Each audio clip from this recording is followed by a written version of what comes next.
and the next Prime Minister of Canada, Mark Carney. Mark. I'll keep it short and sweet. Family, religion, friendship. These are the 3 demons you must slay if you wish to succeed in business. Questions? Hi. Most Canadians are living paycheck to paycheck I'm and... afraid I'm not familiar with that term, you adorable little ragamuffin. It means they don't have enough money because of the high cost of living. Money is for the poor. If you were Prime Minister, what will you do about inflation? Are there any real questions? Ladies and gentlemen, the pleb is back. In this report, we got to talk about this Canada First rally yesterday that happened in Ottawa, where Pierre Poilievre packed the room so hard that there was hundreds of people that could not get into this rally. Now, this speech was the best of Pierre Poilievre's career. He definitely lived up to the moment, and in my opinion, this next election will not even be close. You won't want to miss this report. Stick around.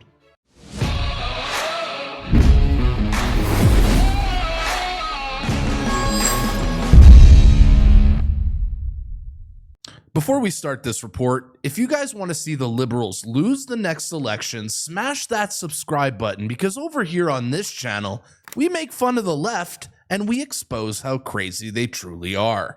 Welcome to a special Sunday report. It is good to be back. We got a lot to report here on today's show, and I get excited when we have these epic moments that I get to talk about, like yesterday at Pierre Poilievre's rally. But before we get into Pierre Poilievre's historic speech from yesterday, I would like to show you guys what was happening outside of the venue where Pierre Poilievre was about to deliver the most important speech of his life. Before Pierre Poilievre's rally was set to kick off, a Liberal MP by the name of Mark Miller, Canada's immigration minister, showed up to the rally to try to troll Pierre Poilievre because Pierre Poilievre famously gave donuts to the truckers during the Freedom Convoy, and Mark Miller was trying to be funny with this publicity stunt.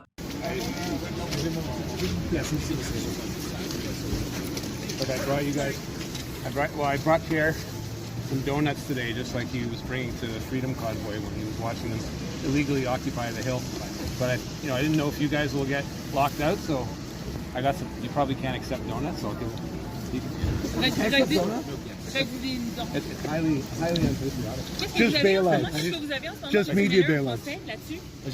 Look, I just showed up to make sure that the flags were the right side up. You know, last time I seen Pierre cheering this hard, the flags were all upside down. And he was cheering for people that were pissing on Canada, and that's what Pierre's doing. You can't. Cheering on people were pissing on Canada. Man,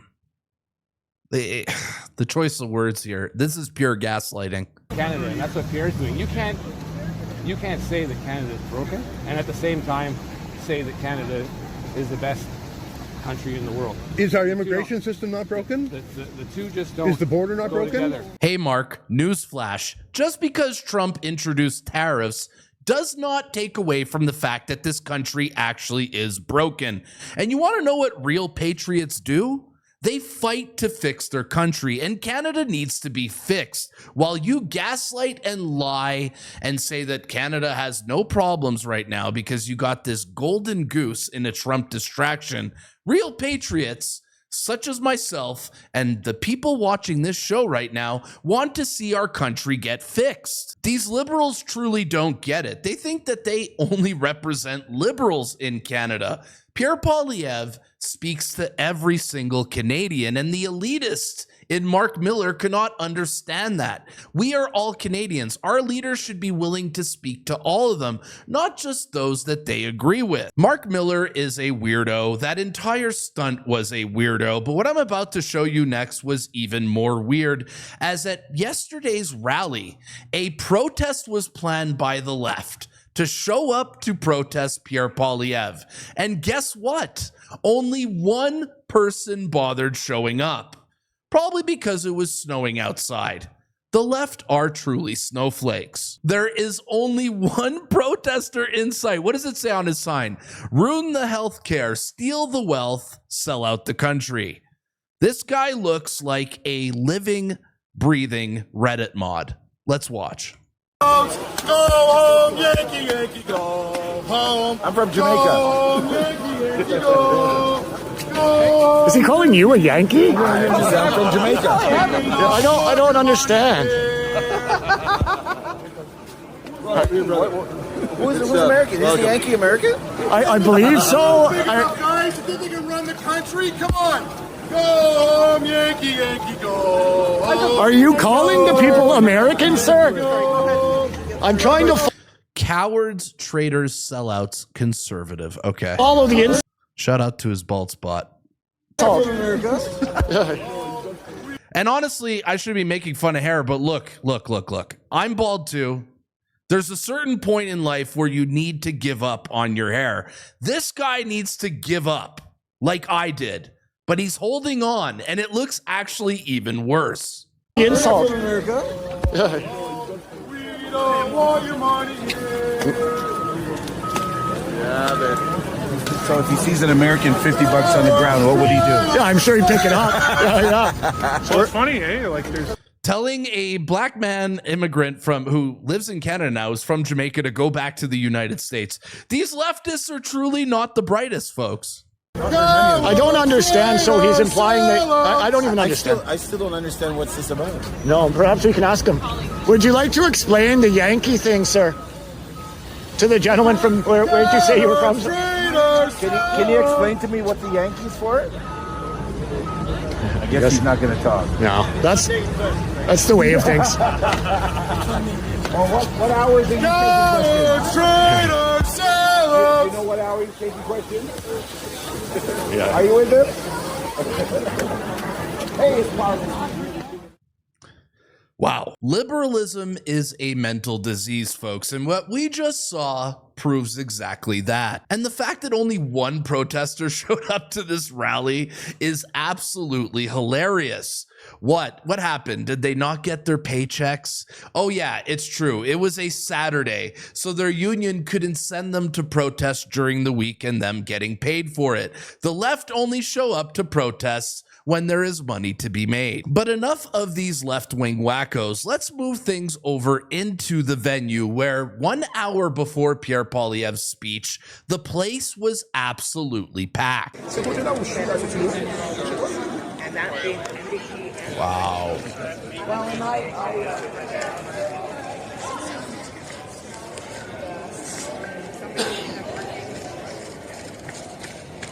This is a lot of people. Awesome. And there was so many people that showed up to Pierre Poilievre's rally yesterday that not everyone could get in. They even extended the size of the venue, but still hundreds of people had to watch Pierre Poilievre's rally from the hallway because the event was at maximum capacity. This is what the hallways looked like during Pierre Poilievre's speech. Absolutely packed. There were so many people. Oh my gosh. So this is the last one.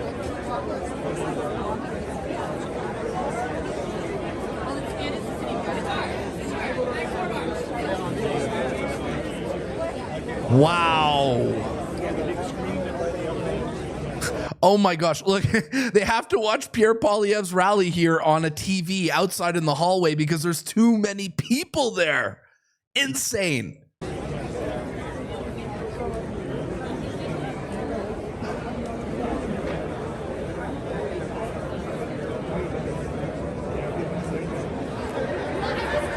Insane.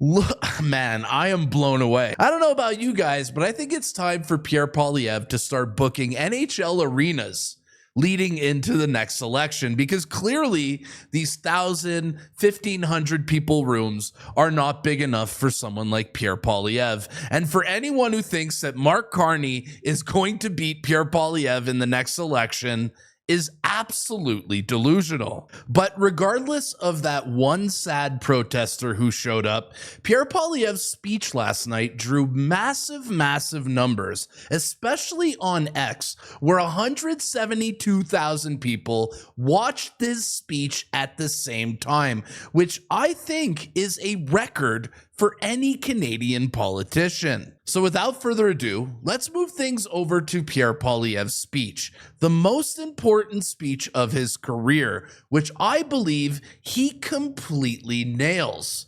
Let's watch the speech that everyone's talking about. Here we go, folks. Let's watch the speech. And for those of you who want to watch it in French, watch the original speech on Pierre Poilievre's channel. I'm going to only react here to the English part of the speech. Well, what an incredible crowd to have here. I heard that a snowstorm actually paralyzed Washington the other day, but here in Canada, our capital will never be prevented from celebrating its great national flag by a few snowflakes.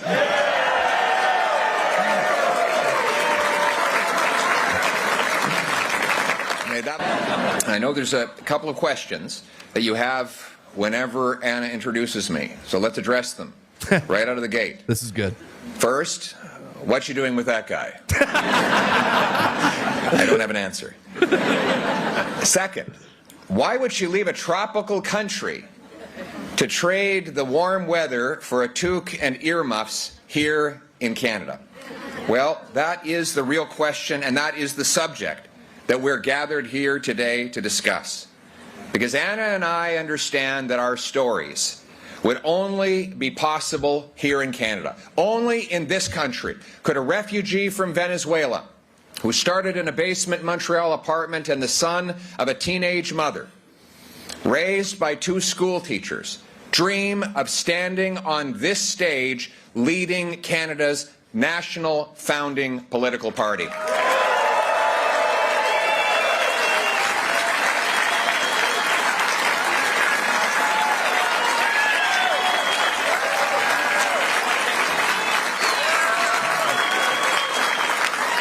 See, because that is the promise that this country makes to every Canadian, regardless of birthplace or background, that anyone from anywhere can achieve anything, that hard work gets you a great life with a beautiful house on a safe street, protected by brave soldiers under a proud flag. Anna and I are deeply grateful that this country made and kept us that promise. And it's actually why we've decided to get into this line of work and fight for it our entire lives, both of us very young when we did so. It's why that we've put our names on the line. We are in this fight today because we want to restore the promise the country kept for us and assure every single Canadian who works hard can experience the wonderful Canadian promise the country gave us.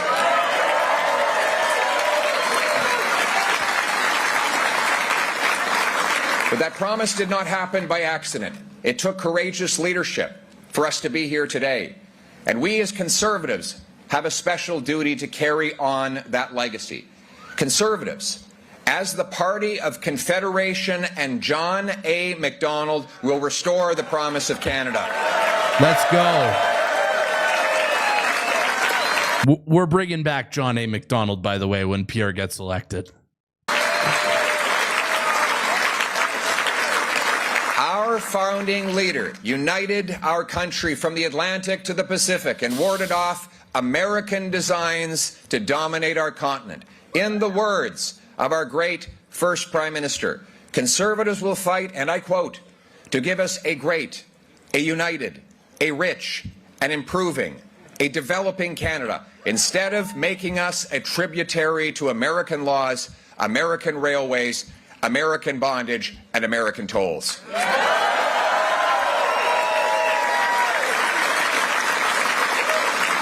That is the rich Conservative legacy to Canada, deliberately resisting American annexation for hundreds of years. Now more than ever, we owe this country, we love this country, and we will fight every day and every way to pass down to our kids the blessings we inherited from those who came before us. Let's go.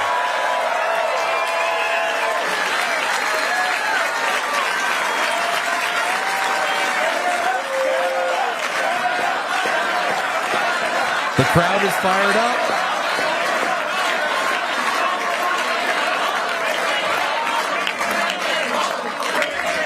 Sometimes it does take a threat to remind us what we have, what we could lose, and what we could become.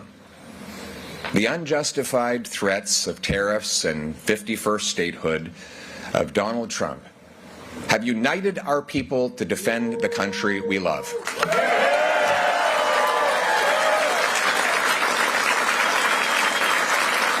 We must respond with strength, and strength means leverage. America has leverage, and we have leverage. I will use that leverage. Retaliation is only the beginning. Yes, we need to retaliate. If they put tariffs on our steel and aluminum, I will put tariffs on their steel and aluminum. If they hit us with generalized tariffs, we will respond dollar for dollar. Yes, we will carefully target American goods that we don't need, can produce ourselves, or we can get elsewhere to maximize the impact on Americans while minimizing the impact on ourselves.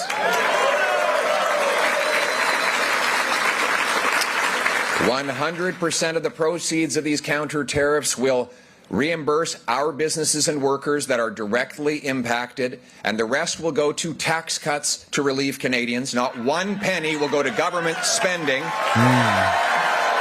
Yes. Doge.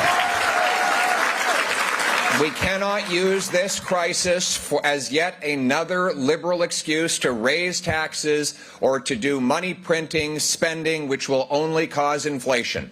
What we will do instead is use our leverage to fight back. We will make sure that Americans know that they will be paying the tariffs they impose on us. I will send the clear message so that everyone in key American states understands that they will pay the price for the decisions to punish our country. Refinery workers, home builders, automakers, and others will need to know that their jobs depend on the goods we sell them, and that tariffing those goods will lower their wages and threaten their jobs. And it doesn't stop there. America cannot power its energy-hungry future without buying surplus power that we make. You know, Google, Amazon, Microsoft, and Meta are all turning to nuclear power, in some cases buying or building their own nuclear plants to power AI data centers. In fact, these data centers, you know, when you do a chat GPT inquiry, it takes 10 times as much electricity as a Google search. Isn't that incredible? Wow, I didn't know that. That's the power of this AI, artificial intelligence. You know, we have artificial intelligence in the government, eh? Different type.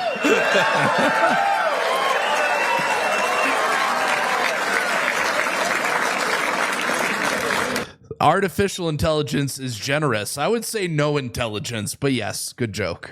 The Americans will need nuclear, natural gas, hydro that can power those centers. And we have cold weather here that reduces the cost of cooling them. We can leverage that power while protecting our people. Americans need our radar, surveillance, ongoing cooperation to keep us both safe against intercontinental and supersonic missiles and other threats. They need our minerals, uranium, oil, and gas. Finally, we must remind our American friends that a trade war will simply reduce the funds both our countries have for our shared North American defense. It will make us less safe. As Winston Churchill said, though, you can always count on the Americans to do the right thing after exhausting all other possibilities.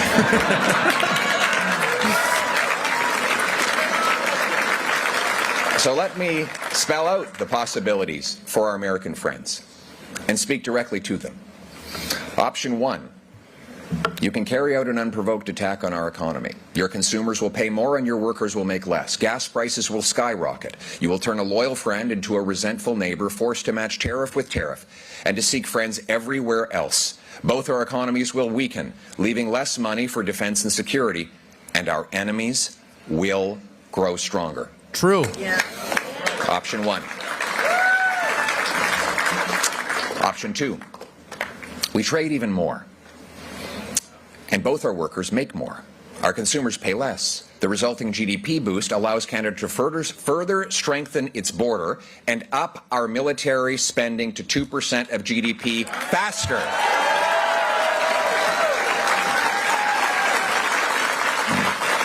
This is the right messaging. Instead of just talking tough with counter tariffs, let's give a counter offer here. Let's be friends. Let's be even greater if we work together. This is the right messaging to America. I love this. We stop fentanyl, terrorists, supersonic missiles, and other threats. We team up against the unfair trading practices of other countries. Both countries, both America and Canada separately, will end up safer, stronger, and richer as a result. Let's go. Let's go. Oh, and there's something else. There's something else I'd like to say to our American friends. Go. We've always loved you as our neighbors and friends. Yep. There's no country with whom we'd rather share a border. The longest undefended border in the world. We know America is the biggest economic and military superpower the world has ever known. And we've been a good neighbor. We have. We fought on the same side of the same wars. We paid with Canadian lives and treasure to fight for America, avenging the 9/11 attacks. Yeah. You have your grievance with us. We have ours with you. But I would ask you this question. Which other country would you rather have as your neighbor? Nailed it. And if Canada is not your friend, who is? See, the problem is, at times, we might be too polite, soft-spoken, and humble for our own good. We are slow to anger and quick to forgive, but never confuse our kindness with weakness. Perfect. Perfect.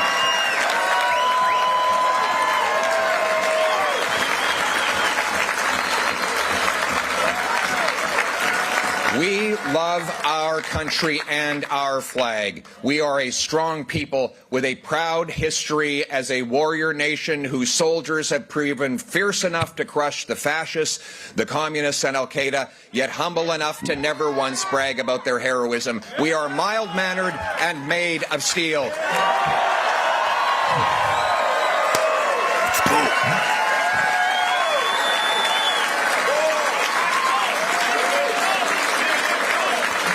So let me be clear. We will never be the 51st state. We will bear any burden and pay any price to protect the sovereignty and independence of our country.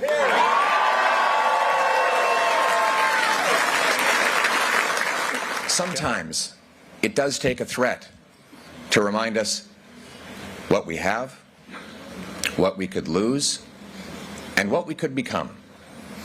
The unjustified threats of tariffs and 51st statehood of Donald Trump have united our people to defend the country we love.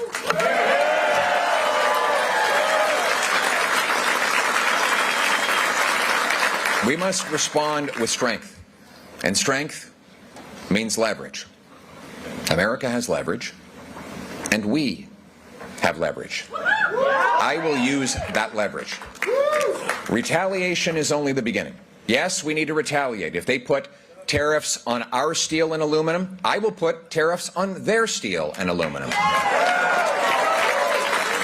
If they hit us with generalized tariffs, we will respond dollar for dollar. Yes, we will carefully target American goods that we don't need, can produce ourselves, or we can get elsewhere to maximize the impact on Americans while minimizing the impact on ourselves.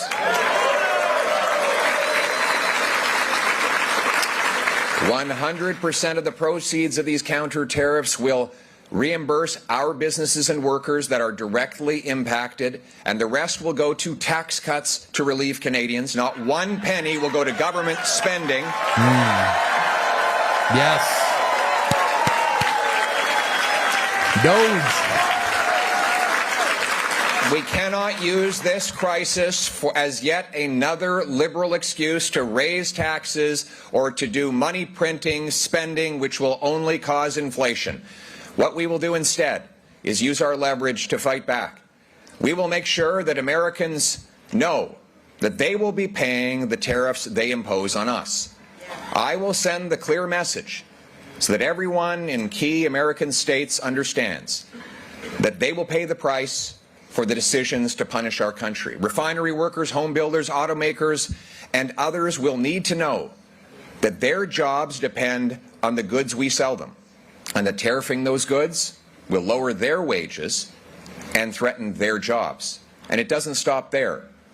America cannot power its energy-hungry future without buying surplus power that we make.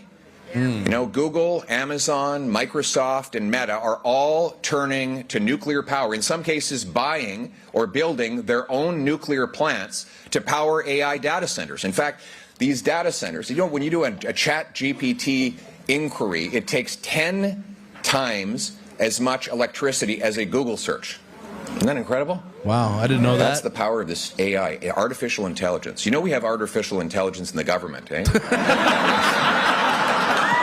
Different type.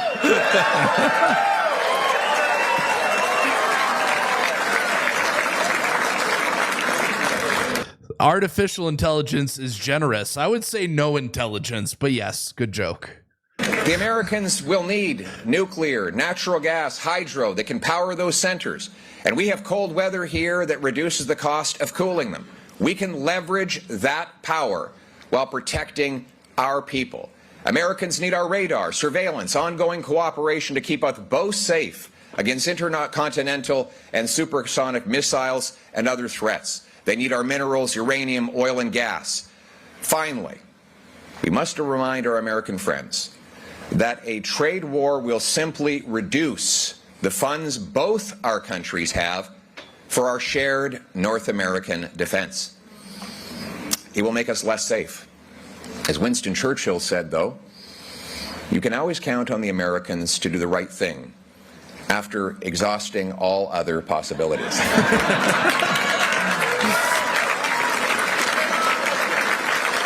So let me spell out the possibilities for our American friends and speak directly to them.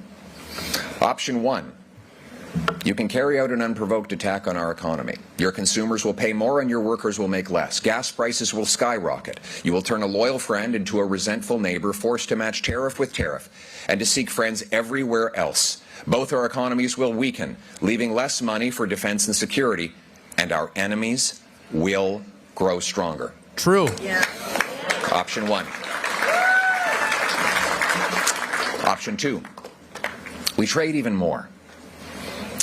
And both our workers make more. Our consumers pay less. The resulting GDP boost allows Canada to further strengthen its border and up our military spending to 2% of GDP faster.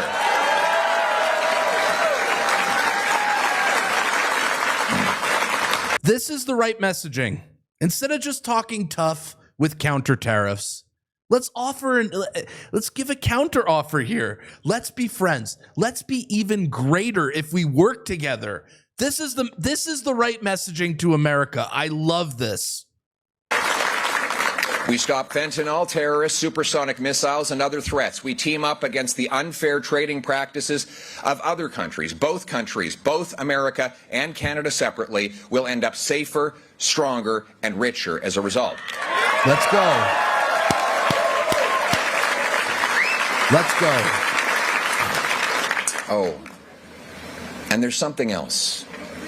There's something else I'd like to say to our American friends. Go. We've always loved you as our neighbors and friends. Yep. There's no country with whom we'd rather share a border. The longest undefended border in the world.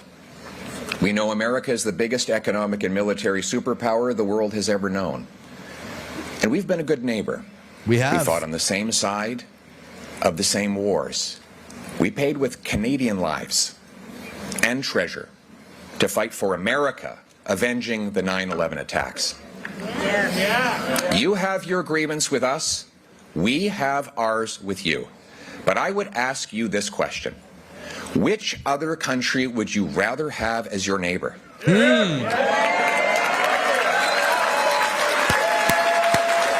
it.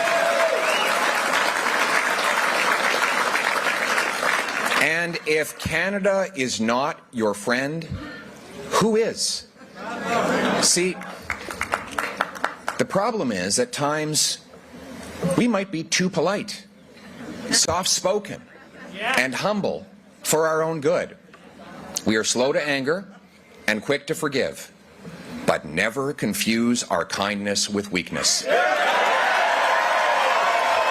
Perfect. Perfect.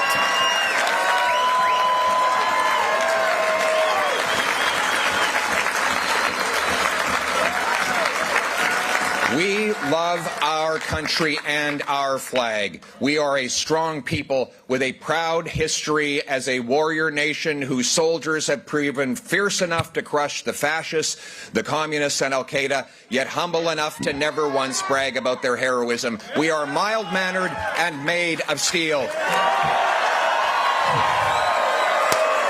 go.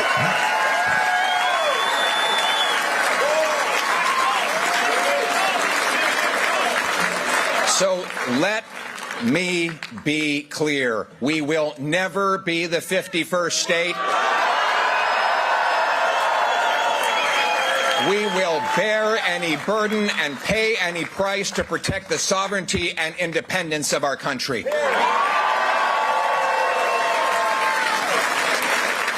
I gotta say, I was a little critical of Pierre Poilievre getting tough on the counter-tariff talk as of late.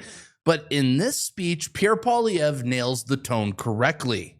I mean, I love the fact that he's talking tough, but I also love the fact that he's reminding America that we are the best neighbors. We are best friends. There's no better country that America would want to share a border with. The tone of this speech is absolutely perfect. I'm loving every single moment of it.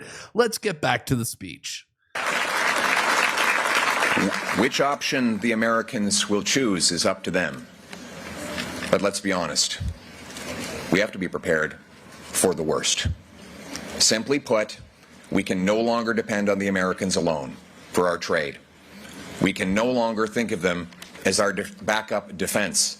These threats, my friends, are a wake-up call. Yep. We should be the wealthiest and most self-reliant economy in the world today, given our natural resources.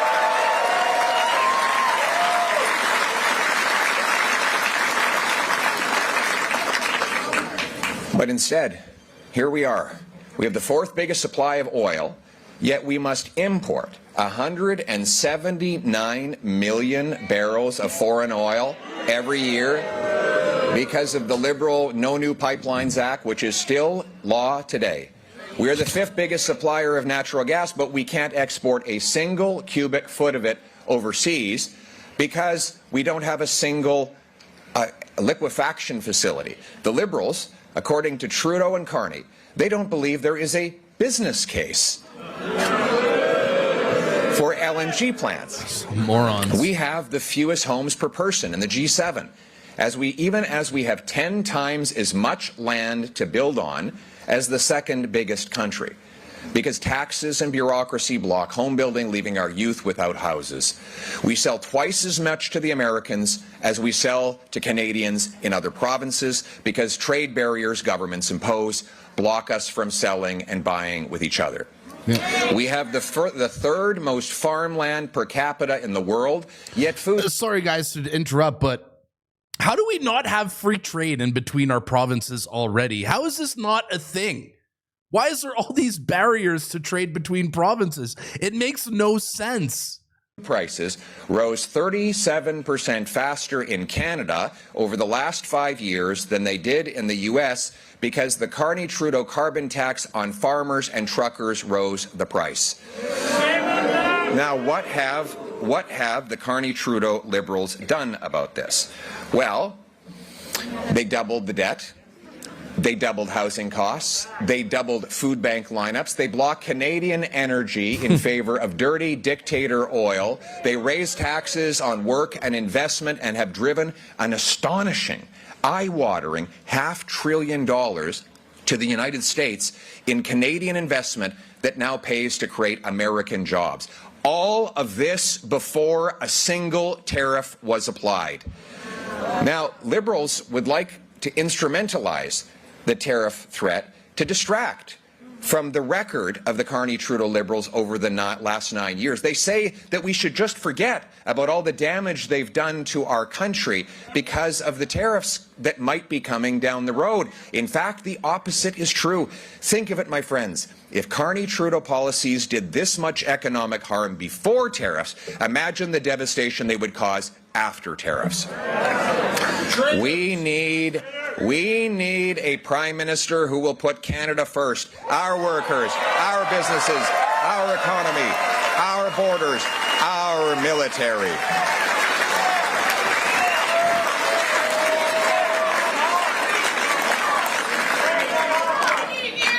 We must, well, I need you too. Are you with me? Thank you. I thought so. And we must be able to stand on our own 2 feet, no longer helplessly dependent on the Americans. You know, the media is now saying that I should change my entire platform because of the tariff threat. In fact, the Trump tariff threats have proven conservatives right on everything. True? It's true. It's damn true. Everyone now admits, or they claim to admit, that conservatives were right on the liberal capital gains tax hike, that conservatives were right on the carbon tax, on pipelines, on LNG, on fentanyl, the borders, immigration, and the need to celebrate rather than cancel our proud history and country. Let's go.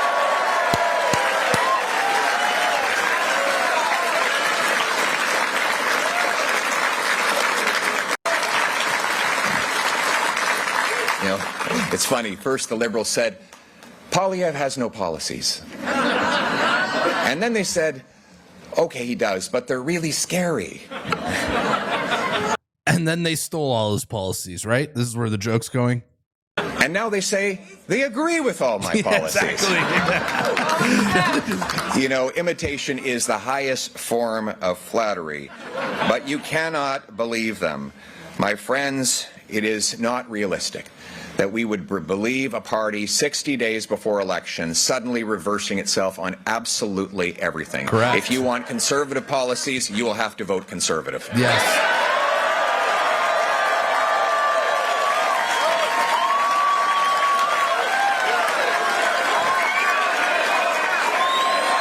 Bring it home.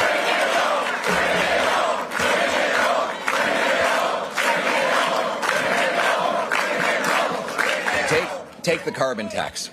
Take the carbon tax. Yeah, and you know what to do with it. You know, before the tariff threats, we were talking about a carbon tax election. But now with these threats, I have to concede I've had to reflect on whether it is a top-of-mind issue. And after much reflection, I have concluded that the carbon tax will be an even bigger issue in the coming election than we thought. Combining Trump's tariffs with Carney's carbon tax will decimate our industries and destroy the jobs of our workers. The worst Liberal tax of all has been the carbon tax, championed by Trudeau and his economic advisor, Mark Carney, whose only complaint was that the tax was not high enough. Now he plans a pre-election trick. Next month, just days before he calls the election, Mr. Carney will pause the carbon tax, hide it out of sight so that you won't see it for the duration of the election period. And the media will tell you, forget all about it until the election is over, at which time, God forbid, if he were re-elected, he would bring in a much bigger tax that has no rebate whatsoever. He said just a few days ago that he doesn't want to, quote, axe the tax. He wants to change the tax. Right. He will take the change right out of your pocket. Mr. Carney's new and bigger carbon tax will help America take every industrial job from Canada. They will be popping the champagne at the Trump Tower when the Carney carbon tax comes in. Our industrial towns will become ghost towns if Carney gets his way. Election. will decide whether Canadians want Mr. Carney's sneaky, job-killing, inflationary carbon tax, or whether they want to axe the tax for everyone, for real, forever, with the common sense conservative.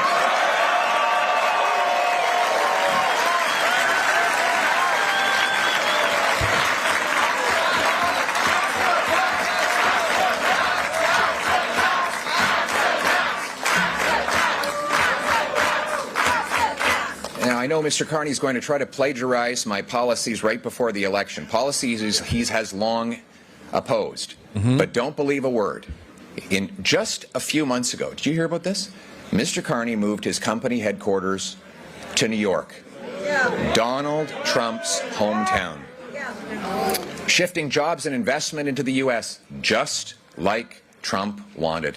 He opposed pipelines in Canada while his company bought them in the Middle East. He supported Trudeau's carbon tax in Canada while he profited off of investing in coal in the United States of America. He put his profit before our people. Carney cashed in, Canadians lost out. If he wins, Canada loses. Of course. And he's not even a real Canadian anyway. He calls himself a European. He's not lived in Canada for over a decade. He holds 3 passports. And this is who the left chose to lead Team Canada? Are you kidding me? But Canadians will win. And we will do it with a new Bring It Home economic plan. We will bring home our jobs, investment, and companies and break our dependence on the United States. We will unleash a fierce free enterprise economy to bring home control of our economic future from outside forces. We will stand on our own 2 feet, be masters of our own destiny, and be in charge of our own future.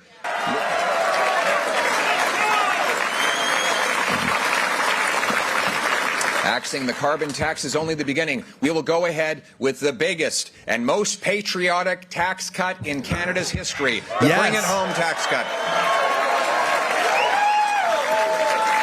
It will lower taxes on energy, work, home building, investment, and making stuff in Canada. We will axe the sales tax on new homes, saving you $50,000 and sparking 30,000 extra homes built every single year, which will mean more jobs for our carpenters, plumbers, electricians, and trades workers.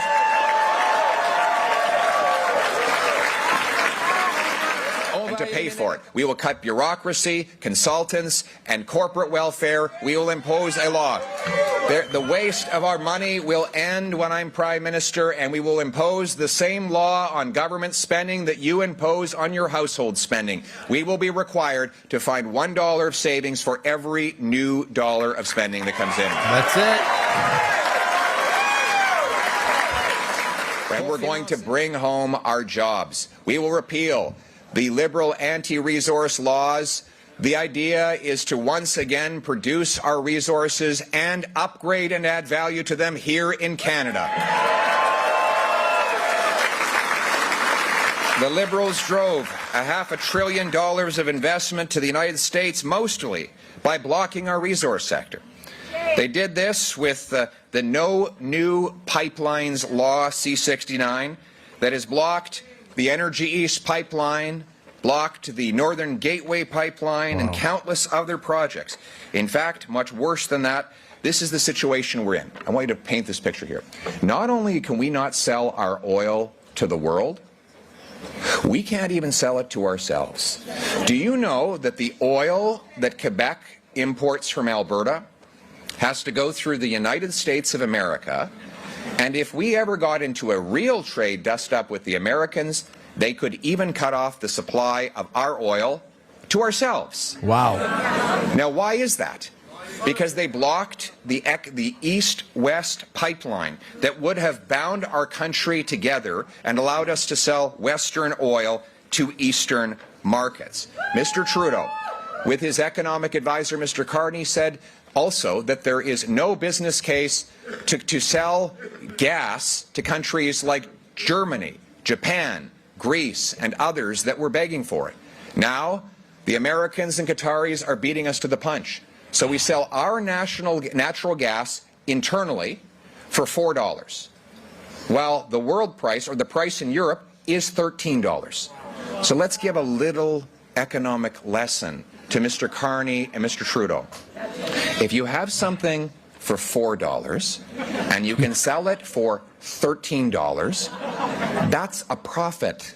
Now, if you can do that billions and billions of times, that's a business case, right?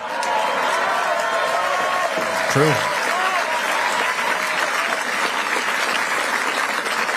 This all raises the question. I have a serious question for you. Think about this. Do you think that we could build the Canadian Pacific Railway today? No. No chance. Or would there be some squeaky, radical protester chaining himself to a tree like Guilbeault. Minister Guilbeault?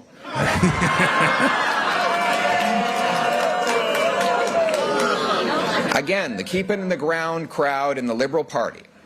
We're doing these damaging policies. Imagine if they did this much damage before the tariffs, how dangerous they would be after tariffs. This tariff crisis has proven Conservatives were right also about natural resources. And that's why we need a plan to bring home production to this country. And that's what we will have. My common sense plan to unleash the production of our resources will allow us to be self-sufficient. We will incentivize Indigenous leaders to support these projects by letting companies pay a share of their federal corporate taxes to local First Nations. Second, I'm announcing, and by the way, that will allow First Nations to spend that on clean drinking water and a better future for their people. I want the First Nations people of Canada to be the richest people in the world. I am announcing today that within 60 days of taking office, I will repeal the unconstitutional No New Pipelines Law, C-69. Let's go.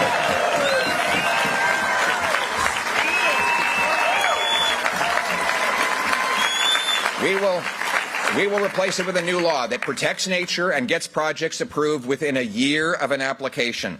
Third, I will rapidly approve LNG plants, pipelines, mines, and other key projects. Fourth, I will immediately greenlight federal permits for the Ring of Fire in Northern Ontario. We will harvest chromite, cobalt, nickel, copper, and platinum. And, my friends, we need to go from an exclusively north-south economy to an east-west economy. I like that. So let me say clearly and unapologetically in French and in English, I support a national west-to-east pipeline from the prairies to St. John, New Brunswick.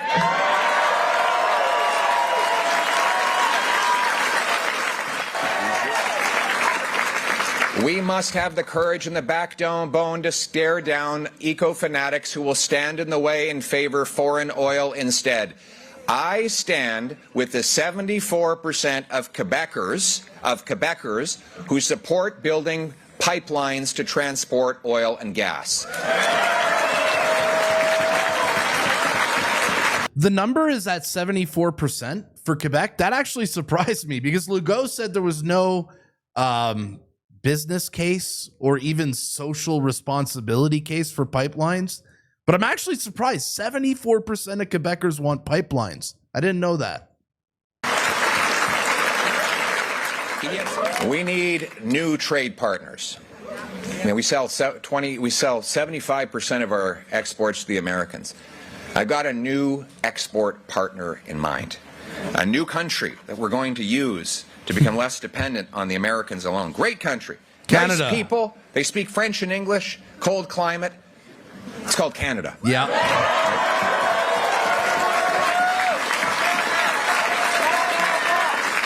Right now, we have tariff barriers between our provinces that are almost as big as the one that President Trump is threatening. That's why we sell twice as much to the Americans as we do to ourselves. This is madness, my friends. Within 30 days of becoming Prime Minister, I will bring together the premiers with the aim to remove the hundreds of pages of carve-outs and exemptions in the Canada Free Trade Agreement that slow or stop goods from moving from province to province. We will set up a blue seal test and trade that provinces test and licensing process so that provinces can accept and allow doctors and nurses from all across the country. And furthermore, we need to allow the 20,000 immigrant doctors and 32,000 immigrant nurses to quickly take a test and get to work, reducing wait times in our hospitals.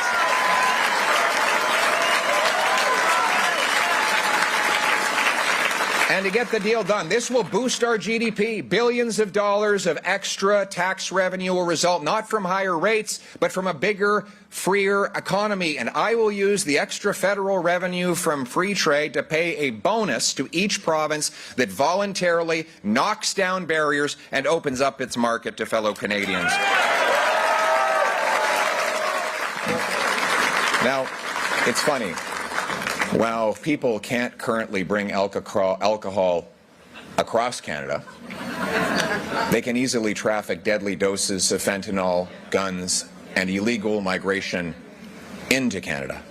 We must take back control of crime, drugs, and the border from the radical, borderless, woke ideology of the Carney-Trudeau Liberals. Yes. They allow 99% of shipping containers to enter uninspected.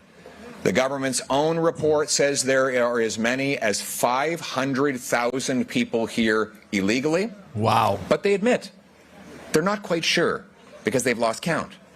Yeah, it's millions. It is millions. I'm sure of it. Or perhaps they just can't count. That might be the answer. My Canada First plan will deploy military helicopters and surveillance to the borders, add 2,000 new border agents, expand the powers to patrol the full border, install new high-powered scanners, towers, and drone systems, and track departures so that we actually know if the people deported have left the country. Yes. The Liberals...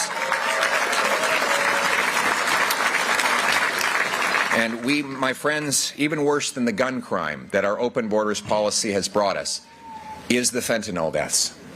Mr. Carney recently said that fentanyl is not a crisis, just a challenge. Yeah, of course. Mark Carney, who hasn't lived in the country for 10 years, doesn't see the fentanyl crisis. He doesn't even live in Canada. Of course he thinks that. He should tell that to the families of the 50,000 Canadians who have lost their lives to these horrible poisonous drugs in the last 9 years. Do you know we've lost more people to fentanyl overdoses in this decade than we lost fighting in the Second World War? Wow.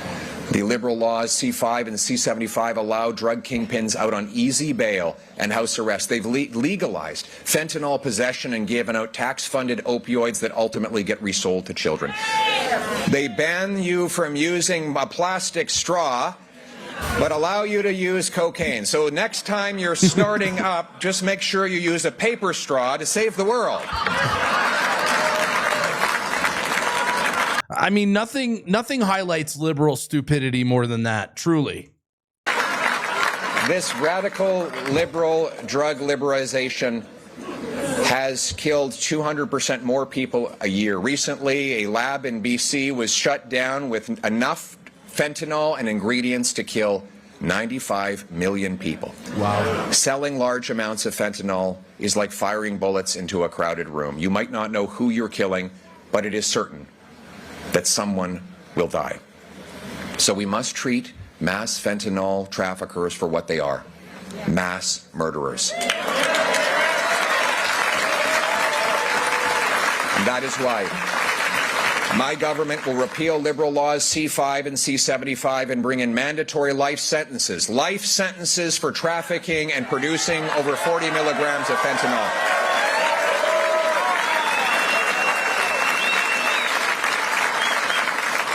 "40 milligrams is enough to kill 20 people. We will lock up and throw away the murderers who are killing our families. More important than what I will do is why I will do it. You know, it shouldn't have taken President Trump to get the Liberals to wake up that there's a fentanyl crisis in this country. Yep. I'm not doing this for him. I'm not doing this for him. I'm doing this so that there's not one more Canadian parent that has to collapse on the ground on learning that their child has died in a back alley somewhere. We must reinvest in treatment and recovery to bring our loved ones home drug-free. And so my message to those who are struggling with addiction is this: hang on, have hope. Help is on the way. Beautiful. Absolutely beautiful.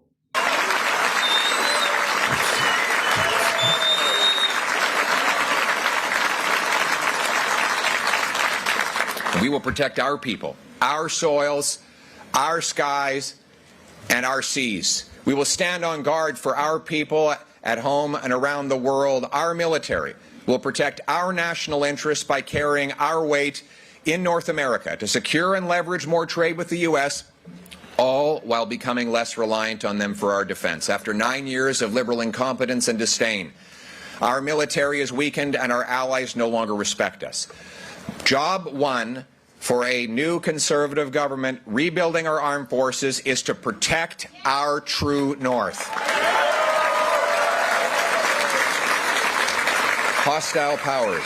Hostile powers like China and Russia want our resources, our shipping routes, and to be within striking distance of our continent. We won't let them. We will defend our seas, skies, and soil. We will always be the true north, strong and free. Part one of our Canada First plan for our north will add 2,000 more Canadian Rangers, our eyes and ears in the north. It will deliver 4 heavy icebreakers for the Coast Guard and the Navy, and we will establish Canada's first permanent Arctic base since the Cold War, CFB Iqaluit.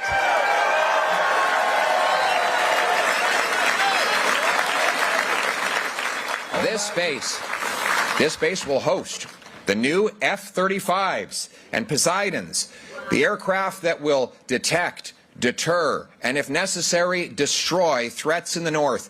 The base will also help NORAD protect our continent. We will cut red tape and speed up delivery on already planned missiles, refueling aircraft, upgrades to the forward operating locations in Inuvik, Yellowknife, Goose Bay, early warning aircraft, new submarines, tactical helicopters, and new satellite ground stations will protect our Arctic and all Canadians.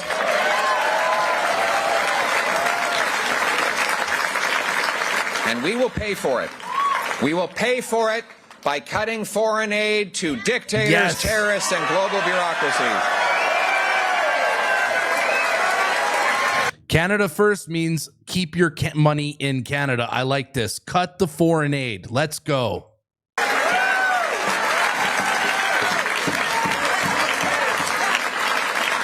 Canada will honor its men and women in uniform. The patriotic men and women of these forces will have the tools they need to defend our country, and our military will be guided by a warrior culture and not a woke culture. Let's go! Let's go! R.I.P. to woke. Let's go.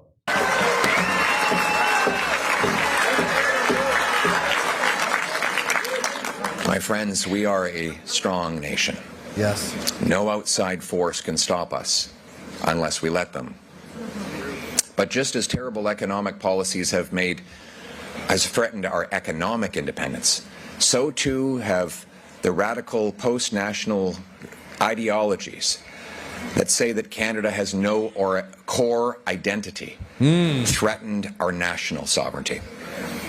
As the great Nova Scotian Joseph Howe said, "A wise nation preserves its records, gathers up its monuments, decorates the tombs of its illustrious dead, repairs the great public structures, and fosters national pride and love of country by perpetual references to the sacrifices and glories of the past."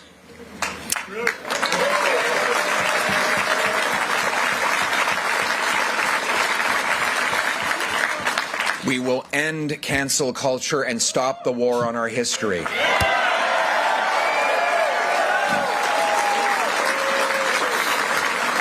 Our national museums will celebrate the great achievements of Canada, telling the unvarnished truth that on balance, this is the greatest country on earth precisely because of the goodness of those who came before and sacrificed so that we could have what we call Canada today.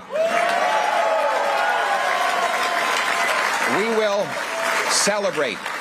We will celebrate rather than tearing down our heroes in history. Let's go. We will defeat this insidious and divisive cancel culture that sought to destroy our national pride and monuments.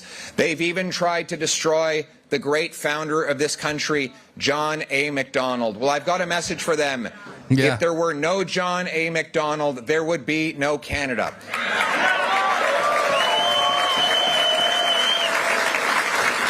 Under a conservative government, I promise you we will build new statues and name new public structures after the great founding Prime Minister of our country. That's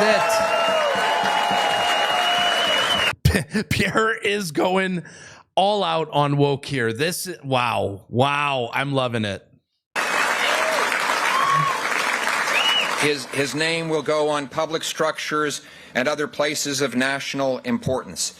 I will also defend and preserve our proud military traditions. Our military traditions, that means that I will reinstate the great Royal Navy marching anthem, Heart of Oak, so that generations of sailors can carry on this beautiful tradition. We will promptly complete a long overdue monument to the brave Canadians who fought and died for us in Afghanistan. Yes. We will add new criminal code penalties for anyone caught tearing down or defacing our statues and monuments. Oh boy. This is incredible. Finally, the people who are tearing down our statues will face the full force of the law. It's about time. Let's go. Pierre's on fire here. Woo! And then there's our passport. We will restore Terry Fox, Vimy Ridge.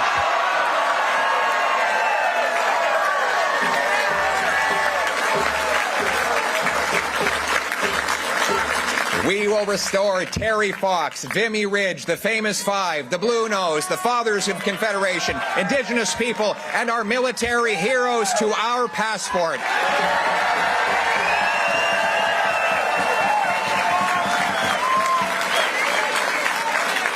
Our heritage and citizenship departments will be using a policy of promoting our common national identity. That will be embedded in our immigration policies, in our heritage policies, and in everything we do. The goal is not to erase differences, but to bridge them. We will strengthen the bonds of common country between Canadians of different background, race, birth, region. It starts with the institutions that bring us together. I will massively expand the Cadet Corps and the Junior Rangers to bring our youth. We will bring our youth together for mentorship under great members of the Canadian Armed Forces. There will be more exchanges. For example, can you imagine if we had an exchange where a kid from Mississauga could go up and embed with the Rangers in Inuvik, learning thousands of years of Inuit knowledge and history, all while surveilling our northern coastline against risks? Wouldn't that be a way to bring our different peoples together? You know, I remember when I was a kid, I was 20 years old, and I went on this exchange to Chicoutimi in Quebec. And here I was, an Alberta kid who had lost a lot of the French that my dad taught me. But as an Albertan in rural Quebec, I never felt more Canadian. Sitting around the table with the Dubé family and letting them tell me their stories and realizing how much we had in common. Learning in a classroom how to properly speak the language that I still haven't quite mastered. You did good. You do good. Going to remove the two solitudes by bringing everyone in this country together. And there's no more important moment than when you become a citizen as an immigrant to this country. It's a precious inheritance. I've been to some of these beautiful citizenship ceremonies. They're very emotional. Most immigrants used to take the entire day off so they could celebrate and take pictures. Yet the Liberals, since COVID, have been phasing them out and instead replacing them with online ceremonies. What? They're even working on what they call click citizenship, where you become a citizen by clicking online. The citizenship oath is a special moment and should not be a simple administrative nuisance like renewing your driver's license. But my government will restore in-person citizenship ceremonies. Let's go. And we will add the following words to the existing oath. I pledge gratitude to those who worked, sacrificed, and gave their lives to defend the freedom I now enjoy and to build the country I now call home. Like the people before me, I pledge to fulfill my duties as a Canadian citizen.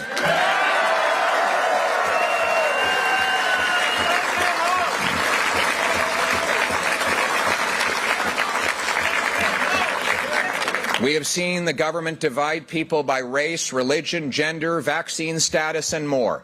No wonder hate crimes are up 251% in 9 years. Places of worship are firebombed and shot at. And for the first time, the world's problems are spilling onto our streets. That must end, and when I am Prime Minister, it will end.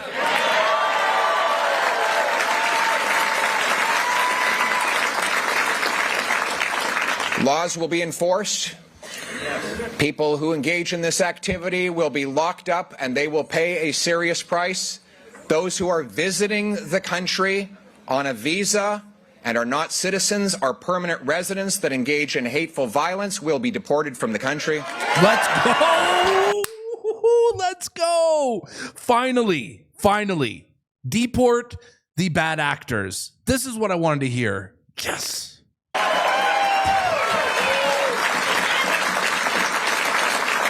And we will treat all our people, regardless of their race, as Canadian and Canadian first with no hyphens. We will leave the world's problems at the door. On va laisser les problèmes du monde à la porte. Ours is a nationalism not based on bloodlines, birthplace, or background. Whether your name is Martin or Mohammed, Poilievre or Patel, Tremblay. Hi there, Mr. Patel. Good to see you. It's like Smith. Or like Tremblay. Tremblay, ou Tang, Singh, Smith, or Steinberg. Whether you're from Tuktoyaktuk or Trois-Rivières, Okanagan or Aramato, Calgary or Cavendish, we are all Canadians and Canadians first. Man. This speech is so good.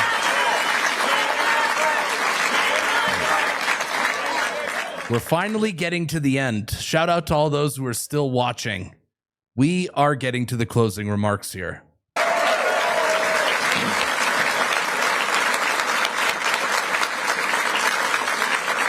We will be a self-reliant, sovereign country that stands on its 2 feet. We will reward work, unleash entrepreneurs, harvest our resources, make our own goods, trade with each other, build homes for our youth, rebuild our borders and military, honor our history, and raise our flag. What binds us together? What binds us together is the Canadian promise that anyone from anywhere can do anything, that hard work gets you a great life in a beautiful house on a safe street, wrapped in the protective arms of a solid border defended by brave soldiers under a proud flag. To preserve that flag and its promise, we must work together, fight together, and win together. That is what it means to put Canada first.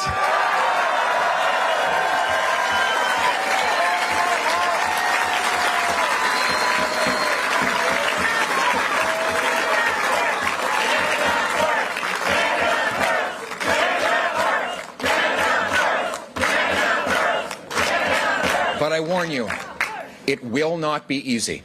We may have very hard days ahead. But I have a question. Do Do you think making Canada was easy? No. Do you think it was easy for the Inuit to sleep in homes of snow, pull dinner out of the icy waters, and survive thousands of winters in minus 45? Do you think it was easy to drive the spikes into the Canadian Pacific Railway, into the frozen ground, through the rock, muskeg, and mountains? Chinese laborers, under brutal conditions, forge a ribbon of steel that unites east to west. Do you think it was easy for the Canadian teenagers living in frozen, rat-infested trenches only to run out towards flying metal to attack and beat the Germans in World War I, as their sons and daughters would again do in World War II? Do you think it was easy for Terry Fox's cancer-ravaged body to run across our land, pounding his one and only leg again and again on lonely highways with chipped bones and blistered limbs, to fight the disease that would later take his life? No, none of this was easy. Making Canada was hard.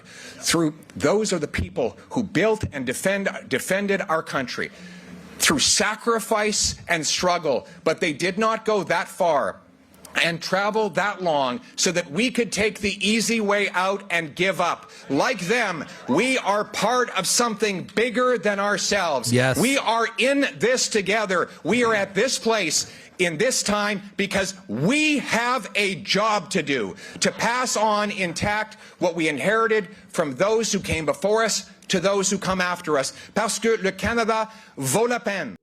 Because our country is worth fighting for our people, for our land, for our home, for Canada first, always and forever. Let's bring it home. Thank you. Let's go.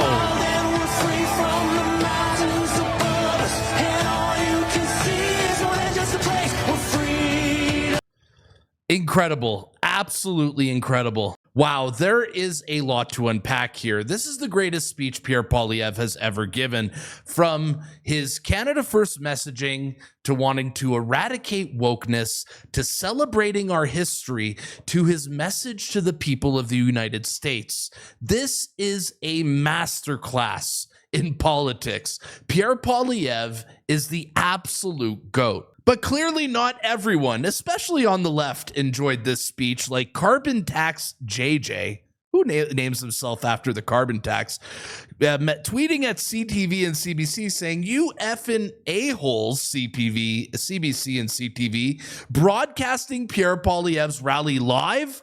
How dare you? The Trump-supporting traitors get airtime? Are you out of your effing minds?"